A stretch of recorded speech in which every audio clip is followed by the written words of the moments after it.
Glória a Deus. Só deixa para o Senhor mais uma vez, né? Deus pode se sentar, né? Glória a Deus. Deus é muito bom. Glória a Deus. Vamos. Confesso que eu estou aqui dividido, mas eu quero ler com a igreja. Estou dividido entre duas mensagens, mas eu quero ler com a igreja. Eu leio o livro de Isaías, capítulo 66. Eu tenho certeza que Deus tem uma palavra para nós. Glória a Deus.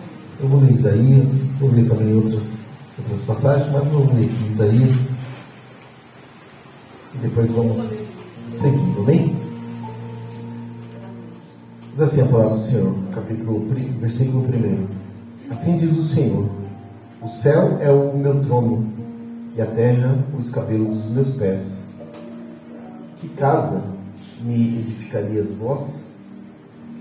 E que lugar seria o meu descanso? Porque a minha mão fez todas essas coisas, e todas essas coisas foram feitas, diz o Senhor. Mas eis, para quem olharei? Para o pobre, o abatido de espírito, e o que treme diante da minha palavra. Amém? Glória a Deus. Vamos ver essa palavra de Deus. Se a gente ler todo o capítulo, a gente vai ver que Deus está aqui exortando o povo, mais uma vez, pelos seus erros. Mas eu queria me chamou mais a atenção, e o que Deus gerou no meu coração até aqui: a quem Deus chamou e para quem Deus olha. E por que Deus olha? Aqui Deus começa dizendo, irmãos, o profeta, ele é só a boca que está falando, mas a palavra é de Deus. E Deus, através da boca do profeta, diz que o céu é o trono de Deus. Ele está querendo mostrar o tamanho da sua grandeza, o seu poder. E a terra é o escabelo. É como alguém sentado aí, vocês estão sentando, e Deus está comparando o céu com uma cadeira e o chão com uma terra, mostrando o tamanho da sua grandeza, né? E ele vai dizer aqui também que esse povo não poderia edificar lugar nenhum para Deus estar dentro, porque um Deus que é do tamanho do universo não cabe dentro de um templo como esse. Coisa que os judeus na época achavam que Deus estava ali dentro daquele templo, preso dentro daquela caixinha que eles carregavam ali. Ali era o símbolo da presença de Deus, para eles temerem aquilo. Não a caixa, mas Deus, o próprio Deus. Mas nada disso que Deus fez com que esse povo temesse a Deus, como Deus gostaria. E aí Deus vai dizer aqui, no versículo 2, porque a minha mão fez todas essas coisas, e todas essas coisas foram feitas, diz o Senhor. Mas eis, para quem olharei? Uma pergunta aqui, né? Para o pobre e abatido de espírito, e que treme diante da minha palavra. Deus não tem negócio, irmãos, com um pecador obstinado. Ele ama todo pecador, e a sua palavra todo dia é uma nova oportunidade.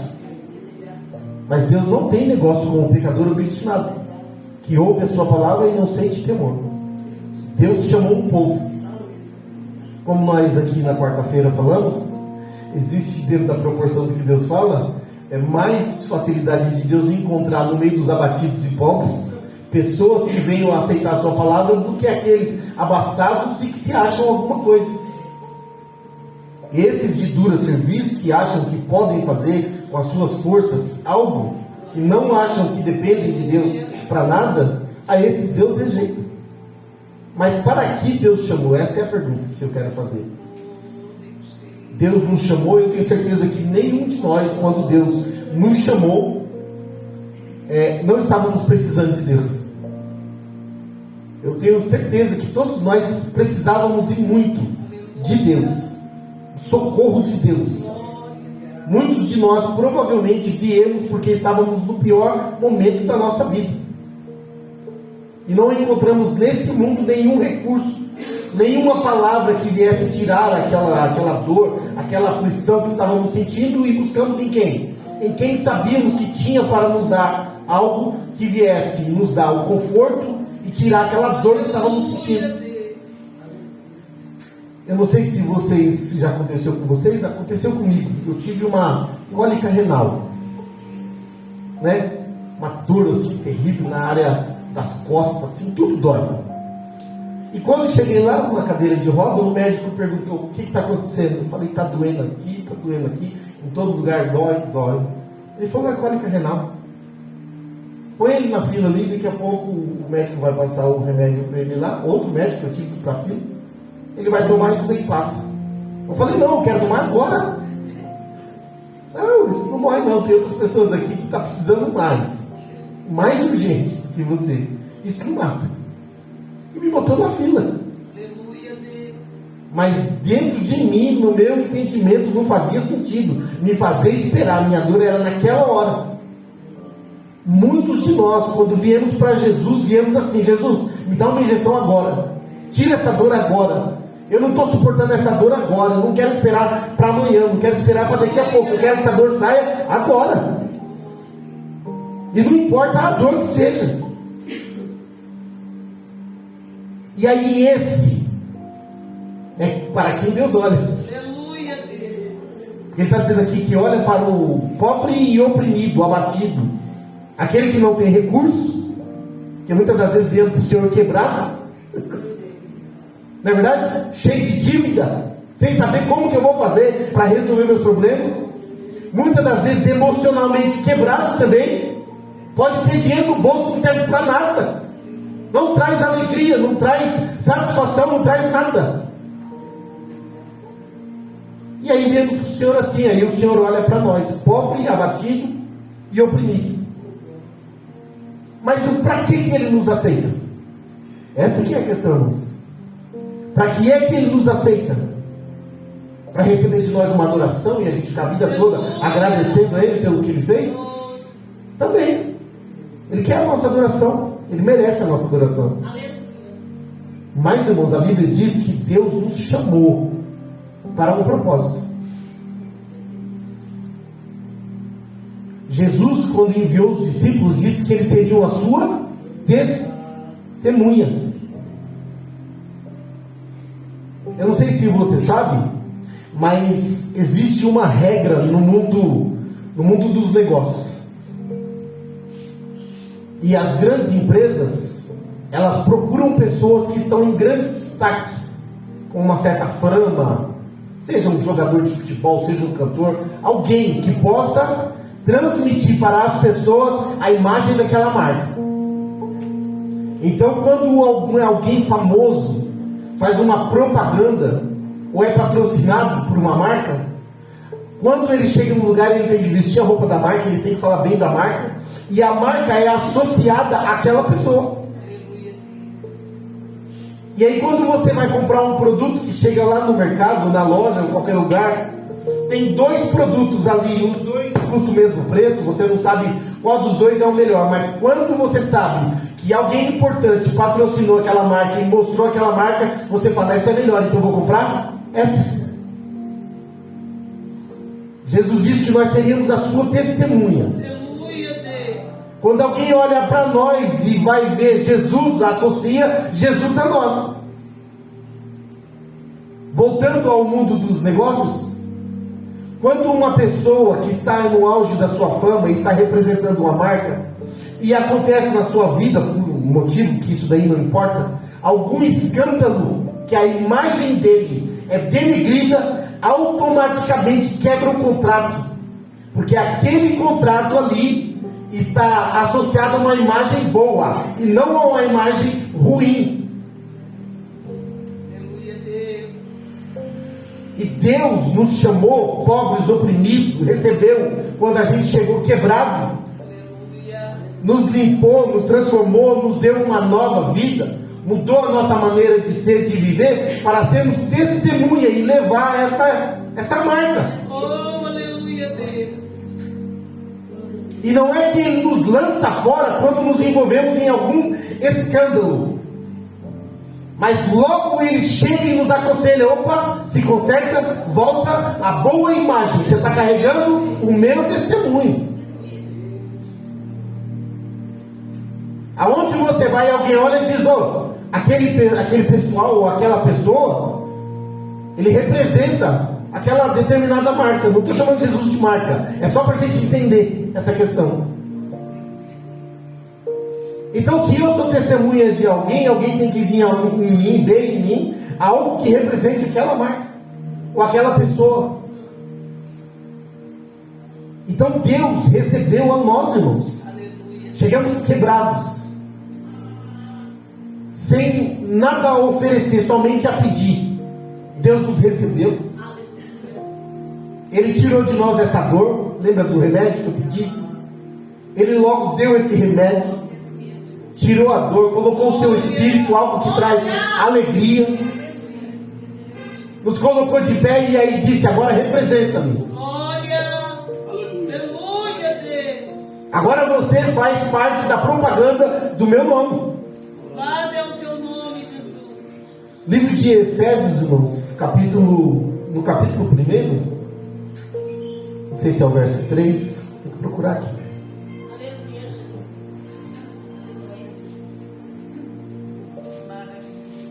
Já achei. Diz assim, ó, verso 3, verso 4.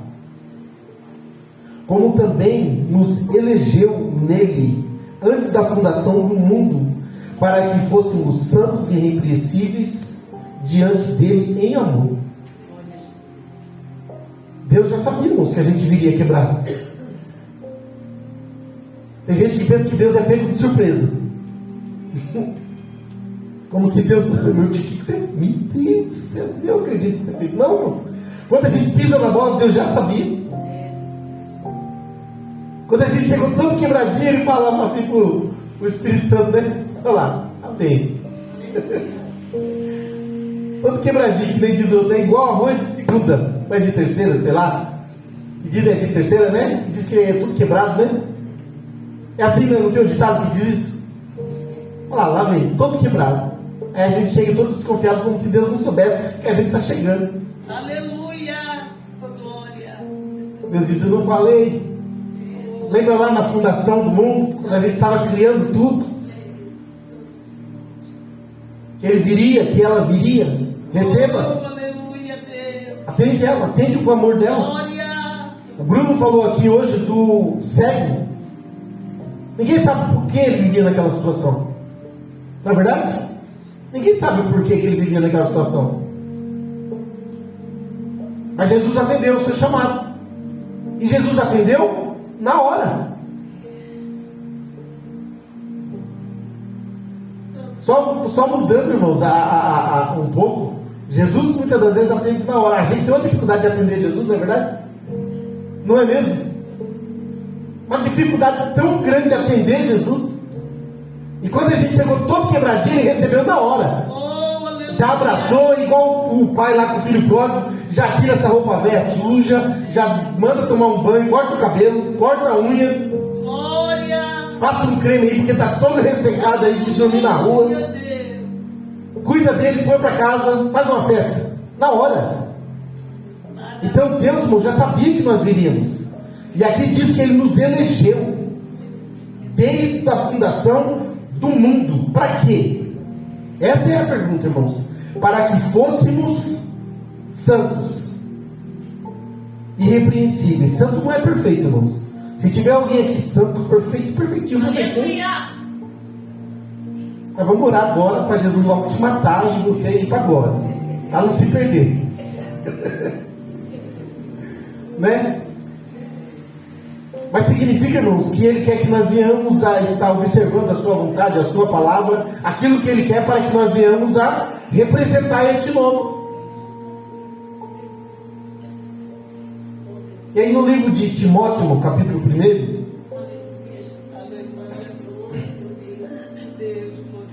Paulo enviou Timóteo, irmãos, para uma igreja, ou deixou ele lá na igreja de Éfeso, para ele estar organizando a igreja. Porque muitas das vezes, irmão, nos tornamos crentes, chegamos quebradinho, como eu falei. Quebrado, mas assim, tem. Daqui a pouco a gente já está mais alinhadinho, já. E aí começamos a achar que já somos alguma coisa. Agora eu já sou crente, já mais assim. Cheguei e não sabia falar direito, não falava nada. O Bruno já está crescendo na fé. É, Bruno? Glória a Deus, irmãos. E é isso que Deus quer. Mas não é para depois a gente achar que somos alguma coisa. É para a gente olhar e falar o que eu era e o que Deus fez de mim. Aleluia. E por que Paulo deixa o Timóteo aqui, irmãos? Para corrigir esses irmãos. Olha só, o versículo 3 diz assim: como te roguei quando parti para a Macedônia, que ficasse em Éfeso, para advertires a alguns que não ensinem outra doutrina, nem se deem a fábulas ou a genealogias intermináveis, que mais produzem questões do que edificação de Deus, que consiste na fé. Assim o faço agora. Ele está dizendo, do mesmo jeito que quando eu saí, eu pedi para você fazer isso, agora em carta eu estou te reafirmando, para você fazer a mesma coisa. E o versículo 5 diz assim: ora, o fim do mandamento é o amor, de um coração puro e de uma boa consciência, e de uma fé não fingida. Por quê, irmãos? Porque muitas das vezes, como acontecia aqui, as pessoas se tornavam crentes de um tempo de crente e começavam a achar que sabiam mais do que o outro, que tinham mais conhecimento, e aí começa a debater. Ah, não, pastor Geraldo entende assim de tal coisa, então eu vou debater com ele, e nós vamos conversar aqui, aí eu vou falar para ele quanto tempo eu tenho de crente, quantos cursos que eu fiz, com que professor que eu aprendi, e vou mostrar para ele que eu sei mais que ele. Paulo fala, isso aí não resolve nada, são questões que fazem mais divisões do que edificam. Aleluia. E Paulo está dizendo para Timóteo: ensine esse povo, não deixe que eles saiam da doutrina. O que é doutrina, irmãos? É ensino da palavra de Deus. Aleluia. É ficar firmado naquilo para o qual Deus nos chamou. Deus é poderoso, atende o oprimido e o pobre. Como disse em Efésio, nos chamou desde a fundação do mundo, ou melhor, antes da fundação do mundo, para que fôssemos santos e irrepreensíveis. Glória. E aqui Paulo está dizendo como é que faz para que uma igreja se torne essa igreja. Glória a Jesus. Como? Mantendo a doutrina. E a doutrina é de quem? É da igreja? A doutrina é do Paulo? A doutrina é do Pedro? É do Timóteo? Não. A doutrina é da palavra que Jesus deixou. Aleluia. Deus glorioso. E ele vai dizer aqui, irmãos, ora, o fim do mandamento é o amor. Porque quando eu debato com o Bruno, para mostrar para o Bruno que eu tenho mais conhecimento, eu estou querendo humilhá-lo, mostrar que ele é menos do que eu, e isso não é amor. E por que eu estou falando isso? Porque hoje, irmão, se tornou moda, debates. Aleluia. As pessoas sentam não para falar da grandeza de Deus, mas para provar para o outro que ele sabe menos. E no meio disso há divisões, tristeza. Pessoas perdidas, porque já não sabem mais aonde recorrer, aonde eu vou encontrar uma palavra. E Paulo está dizendo: não deixe que alguém venha ensinar outra doutrina. Tirar o povo daquilo que é a verdade, que é a palavra de Deus. E é por isso que ele vai dizer: o fim do mandamento é o amor. Por que o fim do mandamento é o amor, irmãos? O que é o mandamento? É a lei. A lei, e ele vai explicar isso daqui, não servia para outra coisa a não ser para condenar. Se você não errasse, a lei não servia para nada. Mas quando você errasse, a lei te condenava. Deus foi lá por amor, enviou Jesus, morreu na cruz para aniquilar a lei e dar a graça. E Paulo diz: o fim da lei, ou o fim do mandamento, é o amor. E de um coração puro e de uma boa consciência. Irmãos, quem não faz o mal para o outro, dorme tranquilo. Quem não prejudica o irmão, vive em paz. Eu vou usar uma linguagem aqui, irmãos, que eu não uso. Mas quem vive para atrasar o lado do outro, Não pode viver em paz. Esse atrasar é uma gíria do mundo aí. Mas é bem entendido. Quem anda atrasado, só chega atrasado. Só vive prejudicado. Então, se eu atraso o meu irmão, como é que eu posso viver em paz? Aleluia, Deus. Então, o que Paulo está pedindo aqui para Timóteo ensinar é que a igreja precisa ter uma consciência tranquila. E como que eu posso ter uma consciência tranquila se eu não faço aquilo que Jesus me ensinou? Que é amar o meu irmão, que é me preocupar com o meu irmão, Glória. que é cumprir aquilo que eu dei a minha palavra ou que eu me comprometi a fazer. Eu tenho comigo uma coisa assim, que às vezes isso daí até mexe comigo, e às vezes é por isso que o Salomão falou: cuidado antes de dar a sua palavra. Dada, não pode voltar atrás, está amarrado. Ficou preso à palavra. E às vezes alguém fala, você pode tal dia fazer tal coisa, e você ali sem pensar na hora, vai lá e posso. Depois você percebe, rapaz, eu não podia. Mas agora eu tenho que fazer. Aleluia, Deus. E irmãos, a Bíblia diz que a palavra do crente é sim, sim, não. Não, o que quer dizer isso? Flávia, não dá. Ah, mas você é um chato, você não sei o quê. Eu estou falando que não dá e pronto. Quer ficar com raiva de mim? Fique. Eu não vou falar que sim quando eu devo falar não. Irmãos, quantas pessoas sofrem com isso? Dificuldades de falar não, e eu sou um deles. E depois sofre porque eu disse sim quando eu deveria falar não. Agora eu vou ter que fazer o sim. Se eu não fazer, eu vou ter minha palavra atrás. Se eu boto a minha palavra atrás, eu estou fora da palavra de Deus. Aleluia, Deus. Devemos andar com uma consciência tranquila. Por que eu estou falando isso também? Porque tem muitas pessoas que falam, irmãos, e depois simplesmente não fazem. Aí você vai lá cobrar e escuta, nós não combinamos uma coisa. Não deu. Mas está tudo bem? Para mim está tudo bem. Falar como dizia o meu avô e como diz, tribulação. Aleluia. Não é verdade? Se te disse um sim, você não está contando com aquilo? A Bíblia exige de nós, irmãos, que sejamos crentes. Andamos levando o testemunho de Jesus. Não sei se vocês já ouviram isso, mas eu já ouvi. Eu fui fazer já algum negócio assim, aí conversando com a pessoa, eu falei, não, eu sou crente. Ele falou, você me desculpa, mas isso daí hoje não serve para nada. Eu prefiro fazer, já falaram isso para mim, prefiro fazer negócio com gente que não é crente do que com crente. Ô irmãos, está manchando a marca. Está entendendo? Deus nos chamou, irmãos. Não tínhamos nada. Não tínhamos nem como dar a palavra para alguém. Oh, Espírito. Muitos chegaram aos pés do Senhor desacreditados. Muitos chegaram e os outros falaram, eu vou esperar o tempo passar para ver se realmente é isso mesmo. Desacreditado no mundo. Ninguém acreditava mais. Deus falou, eu acredito, vem. Para quê? Para levarmos o seu nome. Aleluia, Pai.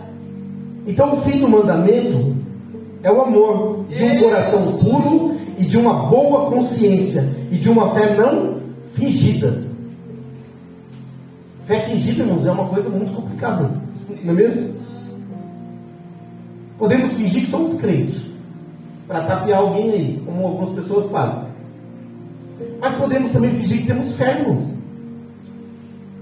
Como assim fingir que tem fé? Na hora que a coisa aperta, a gente deixa de acreditar, ou já não acreditava, né? Estamos, eu e minha esposa, por esses dias, um pouco aflitos. A gente está passando por alguns momentos, são momentos decisivos. E sentei com ela ontem em casa e oramos, nós dois. E depois eu li uma palavra, Salmo 78. E uma das coisas que Salmo 78 quer, primeiro, é que nós venhamos a ensinar aos nossos filhos o que Deus fez na nossa vida, para acrescentar e colocar deles fé. E a Bíblia diz bem clara, para que eles, no momento de dificuldade, tenham uma esperança, sabendo que Deus fez Deus pode fazer de novo. Mas uma das coisas ali que o salmista mostra-nos é que tudo que Deus fez na vida dos israelitas, na próxima dificuldade eles não criam. E isso aborrecia Deus demais. Fingir a fé, irmãos, hoje eu acredito, porque está tudo bem. Deus já fez. Amanhã a necessidade vem de novo. Agora eu já não acredito, estou morrendo de medo, estou desesperado. Será que Deus pode fazer? Deus olha e fica irritado, falar, credo. Não é? Então Deus quer que a gente tenha uma fé, irmãos, não fingida. Ah, mas eu não posso ter medo? Ué, lógico que nós temos medo. Mas não podemos ter desespero. Ou nós cremos ou nós não cremos. Jesus disse, se você tiver fé do tamanho de um grão de mostarda, eu não sei nem que tamanho que é esse negócio. É pequenininho, né? Não dá nem para ver quase. Jesus falou, é só isso, eu só preciso de fé. A viúva chegou para o Eliseu e falou, Eliseu, a coisa ficou feia, meu marido morreu, você sabe que ele era crente, só que ele deixou dívida. O cara é crente, irmão, mas às vezes é todo descabeçado. Sai por aí, né, comprando e vai comprando. Minha esposa já me salvou de alguns já. Aí dá tudo certo, vamos lá. Não deu certo, então agora eu vou tentar esse. Daqui a pouco quando você olha e fala, Jesus, fui eu que fiz tudo isso? Foi. E agora? Glória a Deus que a minha esposa, né, estava ali comigo. Só que essa irmã, o marido morreu, então ela não tinha nem a quem. Ela chegou por Eliseu e falou, você sabe que ele era crente? Você sabe que eu tenho filhos? E ele deixou dívida, e agora o credor está lá e diz que vai levar os meus filhos. Porque naquela época quem não podia pagar a dívida, ou se dava a si mesmo como escravo, ou dava os filhos. Alguém tinha que pagar. Ela tinha fé, irmãos, porque senão não tinha ido procurar o... Ela poderia ter feito o quê? Catado os filhos e ó, dado no pé. Não, ela sabia que tinha um profeta de Deus. Ele falou, o que você tem? Não precisa de muita coisa, irmãos. A sua serva não tem nada, a não ser uma botija de azeite. Ele falou, pronto, é isso que a gente precisa. Tem vasilha em casa? Na minha imaginação, né, irmão? Tem vasilha em casa? Tem balde lá? Tem algum lugar que dá para... Não tem, então vai nos vizinhos, pega emprestado vasilha, o quanto você puder. Entra para dentro da sua casa, fecha a porta e... Deitar, né, irmãos? Ó. Acho que ela olhava e falava, não é possível. Não para, não. Deus pode, irmãos, fazer, e Ele sempre vai fazer. Mas Ele quer fé, não fingida. Ela foi lá no profeta, irmãos, ela estava com medo, sim. Ah, não, mas eu não posso ter medo. Não, irmão, Deus sabe, nós somos carne, Deus nos conhece, sabe da nossa estrutura. Mas Ele se irrita, segundo Salmo 78, Deus se irrita e muitas das vezes castigou o seu povo, porque o seu povo fingia que cria em Deus. Fingia. Então não vamos fingir, irmãos. Deus nos chamou, irmãos, para um propósito muito grande. Então primeiro Ele mostra a sua grandeza. Eu preguei aqui outro dia e falei, olha, crer nesse Deus é bom, mas não crer nele é um perigo. Então, você vê um Deus poderoso, irmãos, que criou o céu e a terra. Irmãos, isso traz para nós uma segurança. Então Deus quer, irmãos, de nós uma vida assim, irrepreensível, santa. Nós levamos o seu nome e quer que nós cremos nele, acreditamos nele, confiamos nele. Porque não crer nele, irmãos, é um ato de rebeldia. O Salmo 78 diz, para que vocês olhem para trás e vejam que eu abri o mar, que eu enviei as pragas, que eu dei pão, que eu dei carne, que vocês não precisaram de roupa, tudo eu cuidei, e mesmo assim vocês se rebelaram contra mim. Então o que Deus está pedindo aqui para nós? Que nós venhamos a servi-lo verdadeiramente, não da boca para fora. O medo bateu, vai orar. Eu não sei o que fazer, vai orar. Aleluia. Tem alguém que você confia, que é seu irmão de oração, aquela pessoa que você sabe que vai ligar e falar assim, me ajuda, ora aí comigo. Qual é o propósito? Ora, pede para Deus me socorrer. Aleluia. E eu vou orar por aqui. E eu vou confirmar a oração. Nós vamos orar e nós vamos confirmar. Ou seja, dizer amém, que Deus faça. E Deus age, irmãos. Deus age. Só um outro. Aleluia. Nós, irmãos, queremos viver uma vida também de consciência tranquila. Como eu falei, vou voltar só um pouquinho. Paulo aqui no versículo, capítulo 6, irmãos, ele vai instruir Timóteo a instruir crentes servos. Olha só, irmãos. Naquela época era normal, fazia parte da sociedade, da cultura, ter servos. O que era servos? Pessoas escravas. Por pior que isso seja, irmãos, era normal. E Paulo tratava aquilo como acontecia, como era. E aí no capítulo 6, Paulo vai dizer assim, olha só. Todos os servos que estão debaixo do jugo, estimem a seus senhores por dignos de toda honra, para que o nome de Deus e a doutrina não sejam blasfemados. Olha só, moça. Colocou ali, né?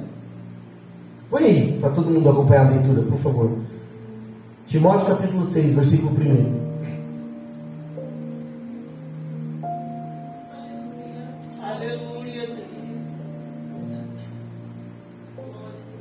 Louvado é o teu nome, Jesus. Olha só, irmãos. São 2 versículos só, tá? O primeiro e o segundo. Todos os servos que estão debaixo do jugo, estime. Que jugo é esse? Estão presos, eles não podem ir. Servo pode ir e vir? Servo tem vontade própria? Não tem. Certo? Então Paulo está dizendo ali, todo servo, irmãos, ele está falando para crente. Significa, irmãos, que Jesus salvava as pessoas na situação que eles estavam. Ah, mas agora eu sou servo de Jesus e tem que continuar escravo? Quando você vem para Jesus, você é o quê? Escravo. Então você... Se trabalhar bonitinho, direitinho, quem sabe um dia o patrão até, né? Mas ali, todos os servos que estão debaixo do jugo, estime a seus senhores dignos de toda a honra. Por quê, irmãos? Deus tem tudo no controle da sua mão. Deus fez os ricos. E você acha que os pobres não veem a luz de Deus? Hã? Não é uma coisa assim que a gente olha e fala, irmãos, as pessoas hoje em dia estão tão polarizadas esse assunto, que Deus é mau porque existe pobre. O próprio Jesus falou, irmãos, sempre terão com vocês os pobres. Aleluia.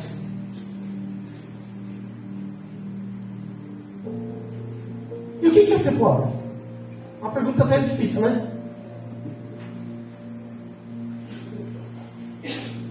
É não ter abastança de dinheiro.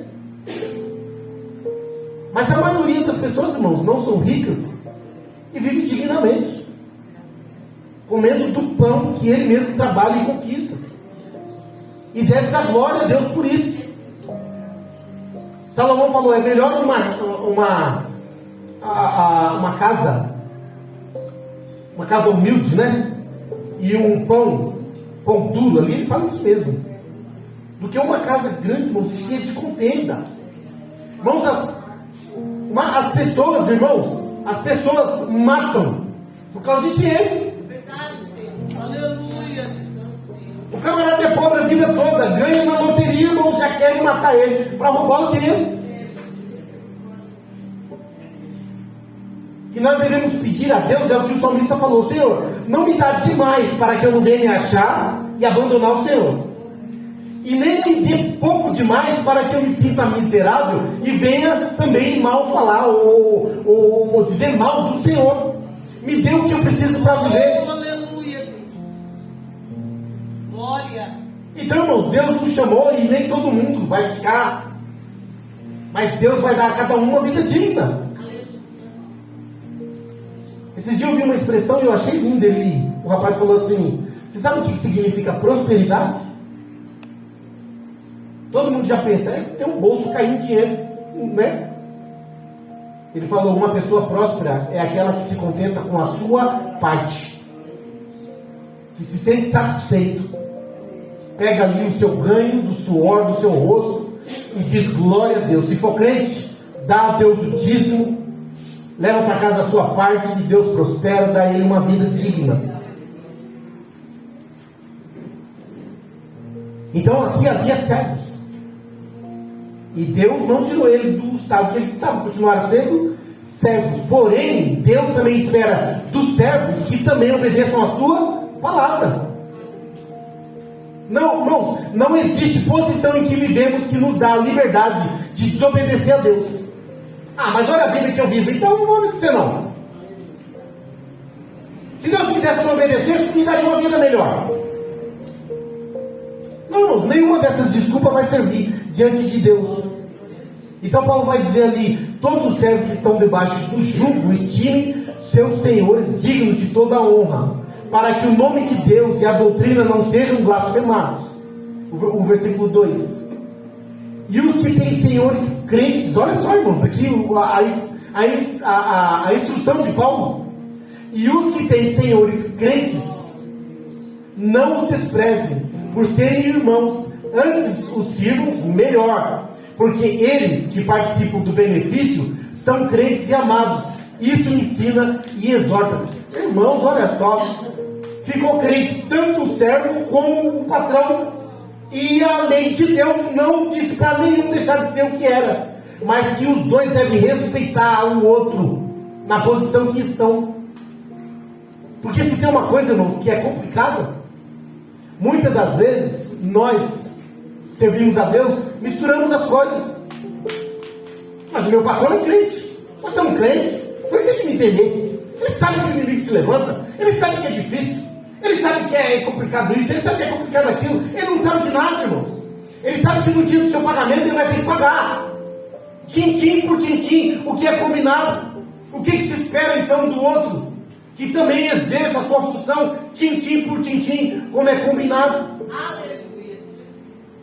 Uma vez conversando com um pastor, foi meu professor de teologia, ele falou assim: eu durante muito tempo lutei na onde eu trabalho, porque tem uma posição dentro, para empregar os irmãos da igreja, para que todos tivessem condições, um trabalho. Ele falou: de um tempo eu parei, eu não arrumo emprego para nenhum crente mais. Porque os crentes, porque eu arrumava a vaga, misturava as coisas. Ele falou: o relógio despertava lá para todo mundo começar a trabalhar às 8. Quando o relógio despertava, os ímpios, e desculpa a expressão, falar ímpio é porque não é crente, não estou falando que são pessoas más, mas o ímpio já estava pronto para trabalhar, porque quando o relógio despertava era hora de começar a trabalhar. Os crentes iam escovar o dente, ia guardar alguma coisa, ia no banheiro, ia para lá matando 10, 15, 20 minutos de trabalho, e fazendo com que eu passasse vergonha. Ele falou: acabou com aquilo, eu cuido do meu agora. Aleluia. Eu sei o horário que eu tenho que trabalhar, eu sei quando começa, eu sei a hora de sair, eu faço a minha parte bem feita. Não posso garantir que ninguém faça a sua. Só que é uma vergonha, irmãos, para a igreja isso. Uma vergonha para a igreja isso. Só mais um que a gente vai lembrando, né? Uma pessoa que nem crente não é, filho de crente. Foi numa entrevista de emprego. Como ele é filho de crente, perguntaram qual era a religião dele. Ele estava desviado, falou: não tenho religião. O cara falou: aqui é o seguinte, o cara tem que ter uma religião. Ele tem que ser macumbeiro, ele tem que ser católico, ele tem que ser crente, ele tem que ser uma coisa. Sem religião aqui a gente não... Ele falou: então eu sou crente. Então se você é crente, a gente não pega crente aqui. Oh, meu Deus do céu. Agora danou mesmo. Por que vocês não pegam crente? Não, o crente fica debatendo. Ele fica conversando e debatendo os assuntos da igreja dele lá. Não trabalha. Ô, irmãos, pelo amor de Deus. Aleluia, Deus. Levamos o nome de Cristo. Não existe ninguém mais poderoso. Não existe uma marca mais poderosa. Alguém que mereça mais honra do que o nome de Cristo. Aleluia. E aí muitas das vezes reclamamos, dizendo: olha a situação que eu vivo. Você tem uma consciência boa, tranquila? Você pode dizer que está tudo bem? Aleluia, Deus. Você está bem com você mesmo? Quando você olha para a palavra de Deus, não encontra nada de errado? Nada assim que venha te falar assim: olha, rapaz, você está errado aqui? Porque se tiver, irmãos, a Bíblia diz que Deus, quando Ele pega o crente, Ele desce um prumo. Lembra lá no livro de Ezequiel, se não estou enganado? O prumo. Irmãos, se o camarada pegar um prumo numa parede e começar, bate daqui, bate de lá, derruba a parede. Porque o prumo é para alinhamento perfeito. É o que Deus espera da igreja. Mas eu ainda não sou perfeito, não. Mas está caminhando para isso, está buscando isso, está observando a doutrina da palavra de Deus que ela exige daqueles a quem Deus chamou. Porque Deus não tirou nós daquela situação que eu disse no começo. Chegamos lá quebrado, chegamos sem nada, não tínhamos nada para oferecer, só para pedir. Deus nos tirou, nos levantou, deu para nós um nome, nos honrou, para que nós viéssemos honrar o seu nome. É o que Deus espera de nós. E contra isso, irmãos, não há lei. E aí poderemos sim, irmãos, olhar tranquilamente e pedir a Deus as suas bênçãos. Ah, mas então eu mereço? Não, irmãos, não é isso. Não confunda as coisas. Merecemos nada. Tudo que Deus nos dá é pela misericórdia. Mas eu não sei se vocês sabem. Todo pai que tem um filho birrento e um outro mais obediente, quem é que acaba sempre ganhando alguma coisinha? É o mais obediente, ué. Não é verdade? Amém, irmãos? Então a palavra hoje, eu falei, meu Deus, eu gostaria que o pastor Jonathan pregasse, porque eu não sei pregar de outro jeito. Parece que sempre que eu abro a Bíblia, Deus fala assim: você vai pregar isso aqui. Eu falo, mas é sempre do mesmo jeito, é do mesmo jeito. É do mesmo jeito e é o que Deus tem para nós hoje. E essa palavra fala primeiro para mim, primeiro comigo. Eu preciso melhorar todos os dias. E quando eu olho para a palavra assim, que eu vejo alguma rebarba, eu falo, meu Deus, me ajuda, Senhor. Me ajuda. E Deus, Ele quer que nós venhamos melhorar, porque Ele quer nos abençoar. É por isso. Amém? Deus abençoe a igreja em nome de Jesus. Glória a Deus.